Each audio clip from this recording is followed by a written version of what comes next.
ব্যবসায়ী। আমাদের এখানে 20,000 30,000 টাকার পুঁজি নিয়ে আমরা ব্যবসা করি। এমনি আমরা 400-500 টাকা ইনকাম করে আমরা ফ্যামিলি নিয়ে আমরা চলি।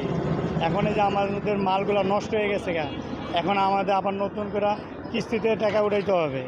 যেহেতু কষ্টের মুখে পড়ে গেছি, এখন আবেদন করবো আমাদের যে সমিতিতে আমরা টাকা পয়সা উঠাই লাভে সুদে, ওইখান থেকে আমরা আবেদন করবো। ওনারা আমাদেরকে যদি টাকাটা দেয় তাহলে আমরা মাল কিনে আস্তে আস্তে ওনাদের ঋণও পরিশোধ করবো, আমাদেরও ক্ষতিটা আস্তে আস্তে পূরণ হবে।